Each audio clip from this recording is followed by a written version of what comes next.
以前呢，我是一个很急躁、很容易发脾气的人，所以呢，时常和先生闹得不是很愉快啦，时常家庭不和乐。而他呢，不是很喜欢我出去见朋友，甚至参与学会活动。我感觉我像是笼中里的小鸟，觉得很无奈。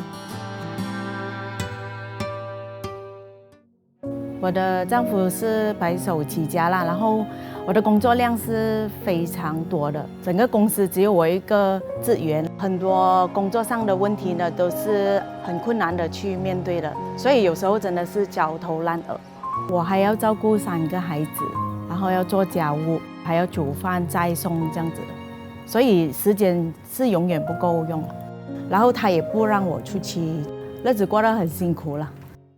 我出生于信奉热莲佛法的家庭，从小呢就是在创教学会中成长，并接受学会的鼓励队的磨练及熏陶。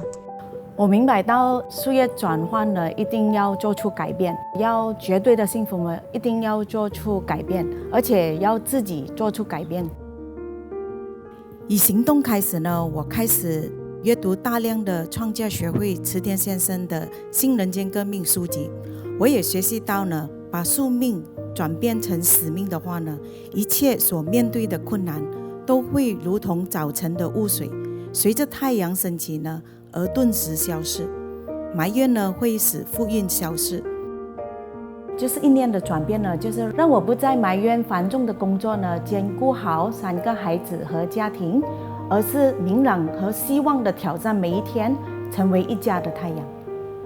一切呢，就是从祈求开始，通过唱题呢，就是涌现大量的勇气还有希望。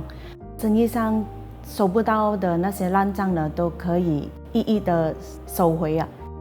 也一次次把危机变成转机。经济上的夙愿呢，一直在改变，让我的丈夫另眼相看了。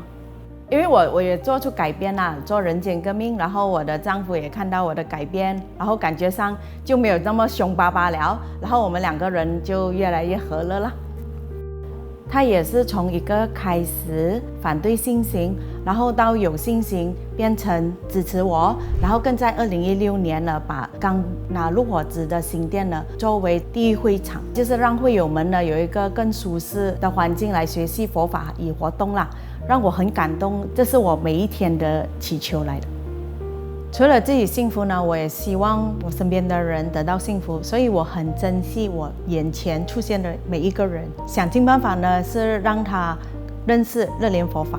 希望他们可以创造自己的幸福。然后当我看到他们得到幸福的时候呢，我的那个欢喜啊，真的是无法用语言来形容的。佛法有云，为人点灯，明在我前。为他人的幸福奔走呢，自己也会得到无量的福德还有幸福。转眼呢，孩子们都长大了，一家和乐融融。现在的生活还是很忙碌，但很充实，且多了一份从容。现在的我呢，已不是笼子里的小鸟，自由自在地做着喜欢的事，甚至开始学习摄影。以前乱拍一通，模糊的也很多，现在呢，学习角度、构图、美感。幸福是什么？我只知道，绝对的幸福是即使遇到困难，也以不崩溃的信心去创造一个又一个的顺利实证。